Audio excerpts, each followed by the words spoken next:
안녕하세요. 40대 여성입니다. 어디서부터 시작해야 할지 모르겠네요. 저도 제가 이런 막장 드라마 같은 사연 속 주인공이 될 거라곤 상상도 하지 못했거든요. 하지만 미친 시어머니의 횡포를 더 이상은 두고 볼 수만은 없어서 남편과 큰 결심을 내렸습니다. 남편과 제 사이에는 아이가 둘 있습니다. 아들 하나, 딸 하나, 2살 차이 나는 남매입니다.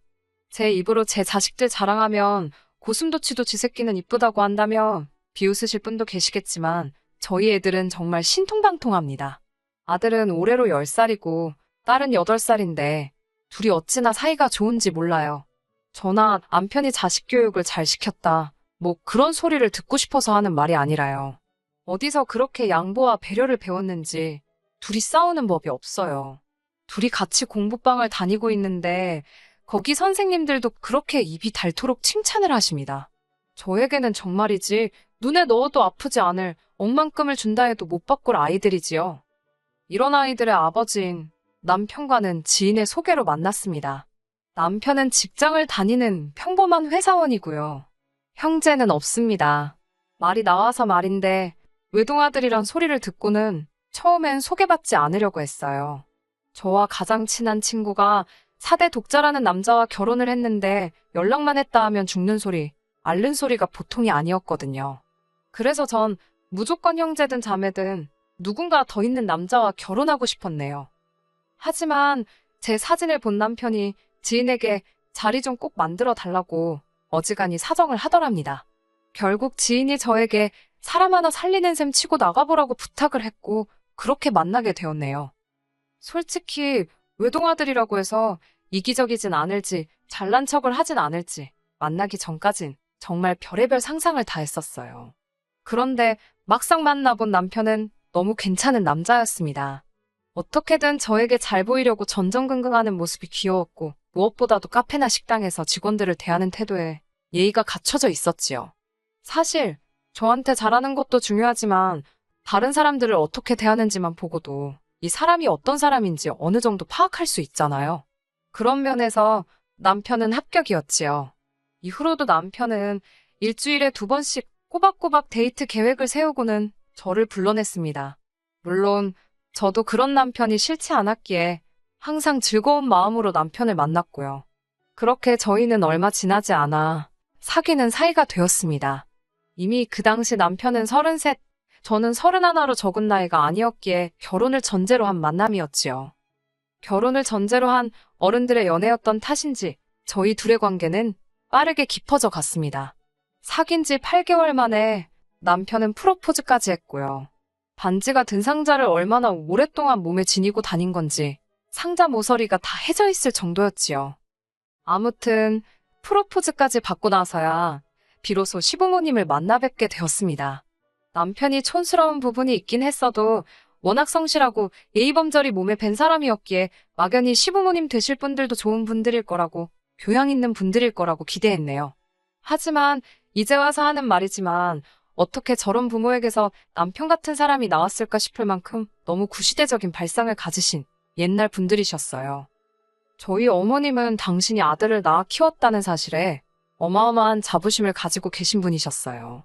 어머님께선 단지 당신의 잘난 아들을 자랑하고 싶은 게 아니라 당신이 아들을 둔 여자라는 사실에 큰 의미를 부여하셨지요.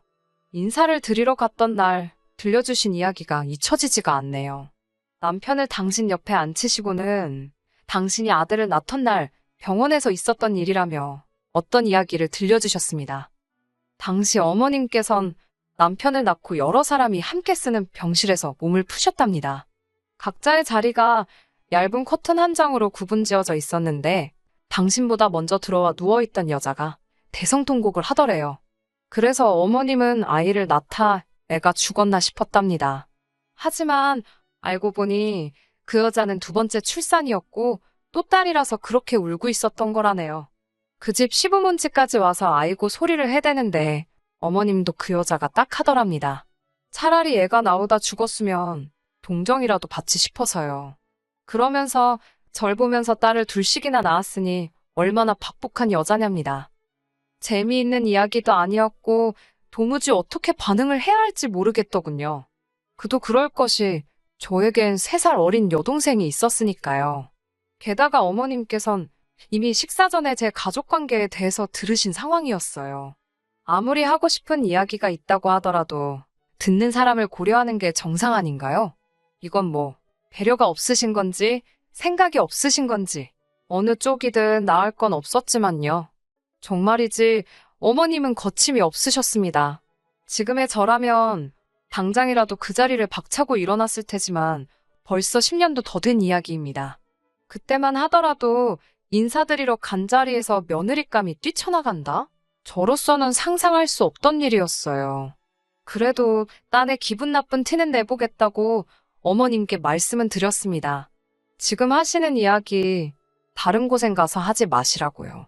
아마 듣는 사람들 전부 속으로는 어머님이 이상한 사람이라고 욕할 거라 했지요. 그러자 어머님께선 아들 못 낳은 여자들이나 질투하지 아들 있는 여자들은 다 자기 같은 마음일 거라대요. 무식한 어머님 때문에 결혼을 엎어버리자니 남편은 너무 좋은 사람이라서 선택 결정을 내릴 수 없었습니다. 남편은 어머님이 저런 사고방식을 가지고 계신 줄도 몰랐고 그게 큰 문제라는 것도 인식을 못하는 듯 했어요. 그도 그럴 것이 어찌됐건 아들 사랑이 끔찍하셨던 어머님께선 적어도 남편에게는 세상에 하나뿐이자 헌신적이신 어머니셨으니까요. 제가 확실히 결정을 내리지 못하자 남편은 살면서 시부모님을 모시고 살 일도 없을 거고 자기가 저 힘들지 않게 중간에서 처신을 똑바로 할 거라며 자기만 믿고 결혼해달라고 저에게 매달렸습니다. 그리고 실제로 이후로 결혼식에 이르기까지 어머님은 저에게 그 어떤 별난 요구도 하지 않으셨어요. 심지어 남편이 시골리기 전까진 아직 저는 며느리 아니라며 연락처도 알려하지 마시라 했다더군요. 덕분에 결혼 전까지 어머님과 부딪힐 일은 전혀 없었고 무탈하게 결혼식을 치를 수 있었네요. 그렇게 저희는 결혼식을 올렸고 저는 조금씩 어머님께 마음의 문을 열었습니다. 어찌됐건 이젠 한 가족이 되었으니 제가 어머님과 잘 지내는 게 남편 입장에서도 마음이 편하지 않겠어요? 남편이 친정에 워낙 잘하기도 했습니다.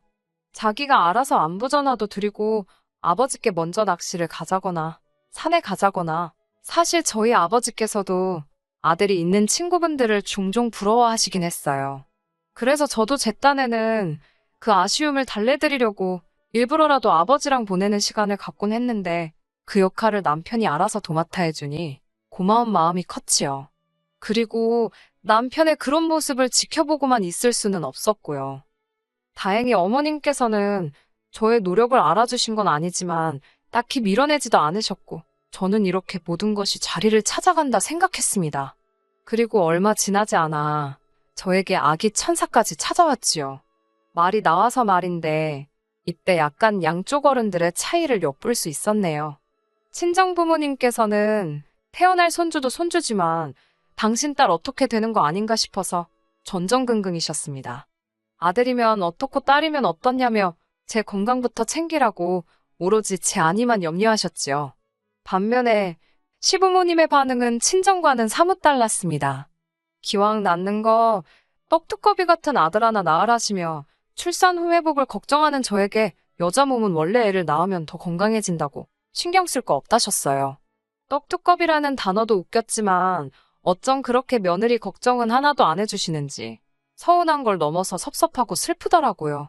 남편은 속으로는 걱정하고 계시는데 표현이 서투르셔서 그런 거라며 마음 쓰지 말라고 절 달랬지만 임신했을 때는 원래 별거 아닌 거에도 예민해지고 서운하잖아요. 그래서인지 지금도 머릿속에 그때 그 모습이 한편의 영화처럼 생생하게 떠오르네요.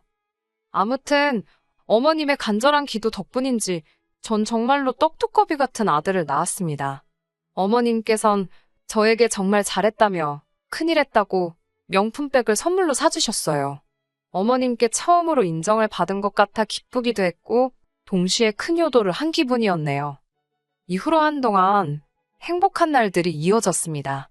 남편도 같이 육아에 힘써준 덕분에 남들이 말하는 독박 육아의 서름 같은 것도 별로 느끼지 못했어요. 친구들이 저에게 전생에 나라를 구했냐며 복도 많다며 부러워하는 눈치였는데 부러움의 대상이 된다는 거 싫지만은 않더라고요. 하지만 솔직히 어머님께서 저희 아들을 지나치게 물고 빨고 하셨던 탓에 버거운 순간들도 있었습니다. 예뻐서 보고 싶으셔서 그러시는 건 알고 있었지만 연락도 없이 집에 찾아오시는 건 물론이고 낮밤 가릴 것 없이 영상통화를 걸어오셨거든요. 심지어 한 번은 지금도 그때를 생각하면 가슴이 철렁하네요. 제가 둘째를 가졌을 때입니다. 남편이 집에서 아이를 봐주고 저 혼자 병원에 다녀오려던 상황이었는데 남편 회사에 일이 생겨서 일정이 꼬여버렸지요. 남편은 어머님께 혹시 와서 첫째를 잠깐만 봐주실 수 있겠냐 물었고 어머님이 알겠다고 하셨던 모양이에요. 그렇게 어머님께 첫째를 맡기고 병원에 다녀왔습니다. 배뭉침이 심상치 않아서 걱정스러운 마음에 동네에서 원래 다니던 병원이 아닌 큰 병원으로 갔던 게 화근이었을까요? 집에 돌아왔는데 어머님도 아들도 보이지가 않았습니다. 바로 어머님께 전화를 걸었지만 몇 번을 걸어도 받지 않으셨어요. 아버님께도 전화를 걸었지만 당신은 받기라 아무것도 모른다 하셨고요. 순식간에 저희뿐만 아니라 친정에서도 난리가 났습니다. 나이 드신 어머님과 이제 두 돌도 안 된 아들이 없어졌으니 어느 누가 제정신일 수 있겠어요? 하지만 이 소동은 4시간 만에 끝이 났습니다. 어머님께서 손자가 너무 예뻐서 자랑하고 싶으신 마음에 데리고 가셨답니다. 택시 타고 당신 사시는 동네로요. 그리고는 평소 당신이 다니시던 문화센터며 이웃집에 속된 말로 순회 공연을 다니셨더군요. 어떻게 두 돌도 안 된 그 어린애를 데리고 그러실 수가 있는지 이해를 할 수가 없었어요. 너무 화가 나고 미쳐버릴 것만 같았습니다. 뱃속의 둘째에게 얼마나 큰 스트레스가 전해질지 안 봐도 뻔했지요. 저는 울고불고 남편에게 2번 다시 어머님께 애 안 맡긴다고 악을 썼습니다. 친정 부모님께서도 사돈이 너무 하셨다며 한마디 하시더라고요. 그러자 어머님께선 할머니가 손자 이뻐하는 게 이렇게 욕먹을 일이냐며 억울하다 하셨습니다. 그래도 현장에 와 있던 경찰까지 다른 게 유괴가 아니고 이것도 유괴라고 2번 다시는 이러지 마시라고 어머님께 한마디 하니까 좀 잠잠해졌지만요. 이후로 한동안 어머님과 부딪히는 일 없이 지냈습니다. 정확히 말하자면 왕래를 최소화했기 때문에 부딪힐 기회가 거의 없었다고 하는 게 정확하겠네요. 명절이나 어버이날처럼 특정한 때에만 반드시 남편과 함께 찾아뵈었습니다. 제사라던가 생신이라던가 어쩔 수 없이 며느리 도리를 해야 할 때를 제외하곤 발길을 끈다시피 했지요. 어머님께서 아들을 보고 싶어 하실 때면 주말에 남편이 데리고 가는 시기였습니다. 사실 어머님께서도 손자만 보여주면 며느리 너까짓 건 어째도 좋다는 시기셨고 저도 남편과 어머님 사이를 아예 끊어놓겠다는 심정은 아니었기 때문에 이렇게 지내는 데 있어 별다른 문제는 없었어요. 그러다 다시 시댁에 오가게 된 건 둘째가 어느 정도 자랐을 무렵부터입니다. 둘째가 어린이집을 다니기 시작하면서 할머니 할아버지에 대해서 배웠던 모양이에요. 하루는 제게 왜 맨날 아빠는 오빠만 데리고 할머니 댁에 가냐고 자기는 언제 데려가냐고 물었습니다. 솔직히 남편에게 둘 다 맡기자니 미안하기도 하고 그래서 보통은 어머님이 좋아하시는 아들만 남편하고 보내고 있었는데 딸은 그게 서운했나 싶더라고요. 제가 너무 제 기준으로만 생각했다 싶어서 딸한테 미안했네요. 그때부터는 다시 왕래를 시작했습니다. 어머님께서는 저더러 못하러 왔냐며 핀잔을 주셨고 타박을 하시기 일쑤였지만 그래도 딸을 위해서 참았습니다. 굳이 할머니와 엄마 사이가 안 좋다는 걸 아이가 알게 할 필요는 없었으니까요. 하지만 전 결국 시댁과 연을 끊었습니다. 정확히 말하자면 어머님으로부터 제 아들과 딸을 지키고자 결심을 했지요. 사실 어머님이 첫째와 둘째를 차별하는 건 진작에 알고 있었어요. 하지만 섣불리 어머님께 따지고 들지 못했던 건 어찌됐건 첫째에게는 간이고 쓸개고 다 빼주실 만큼 정성을 다해주시는 좋은 할머니셨거든요. 둘째에게는 정말 찬바람이 느껴질 만큼 곁을 대주지 않으셨던 얼음장 같은 분이셨고요. 가령 시댁에서 다 같이 식사를 하기 위해 모이잖아요. 그럼 어른들이 아무 반찬이나 다 잘 먹지만 애들은 좋아하는 반찬이 몇 가지 정해져 있어요. 보통은 소세지, 계란모 이런 건데 저희 애들은 게 중에서도 특히나 소세지를 좋아합니다. 집에서 소세지를 해주면 늘 똑같은 개수로 나눠주고요. 그러면 또 첫째는 자기가 나름 오빠라고 둘째한테 한 개나 두 개는 양보를 해요. 둘째는 둘째대로 고맙다고 오물오물 음식을 씹으며 대답을 하는데 입안에 밥풀이 다 보여도 제 눈엔 그게 그렇게 예뻤어요. 오누이가 사이가 좋으니 기쁘지 않을 엄마가 어디 있겠어요? 그런데 어머님께선 소세지 반찬을 준비하시곤 꼭 첫째만 주셨습니다. 당신 옆에 그릇을 놓고는 첫째가 밥 한 술 뜰 때마다 하나씩 집어주셨어요. 둘째가 할머니 저도 주세요 하니까 넌 여자애가 무슨 식탐이 그렇게 많냐며 무안을 주셨지요. 애들이 어려도 누가 누구 싫어하는지는 다 알아차리거든요. 할머니가 둘째를 미워한다고 생각했는지 첫째가 삐져서는 그 좋아하는 소세지를 더는 안 먹더라고요. 첫째도 나름대로 속이 있는 거였지요. 이뿐만이 아닙니다. 걸핏하면 말투 가지고, 앉아있는 자세 가지고, 하다못해 생리현상 가지고, 솔직히 10살도 안 된 애가 실수를 안 하는 게 이상한 거 아닌가요? 그런데 꼭 같은 실수를 해도 딸한테만 그렇게 구박을 하셨습니다. 차라리 엄마인 저한테 뭐라고 하시면 좋겠는데, 그것도 아니고 애한테 뭐라고 하시니까. 결국 언젠가부터 첫째고 둘째고 안 데려가게 되었습니다. 남편에게도 못 데려가게 했어요. 애들 교육이 안 좋다고, 이거 정서적 학대라고. 남편은 자기 부모님이 아기가 있어서 그러는 것도 아닌데 아예 애들을 안 보여드리는 건 너무한 것 같다며 저에게 서운함을 표현했습니다. 그래도 저에게는 어머님 아버님이 서운해하실 것보단 제 자식들이 건강하게 자라는 게 중요했어요. 그렇게 한두 달쯤 지났을까 어머님께서 저희 집으로 쫓아오셨더군요. 쫓아오셨다고 말하는 이유는 정말 벨도 누르지 않으시고 현관문을 미친 듯이 두들기셨거든요.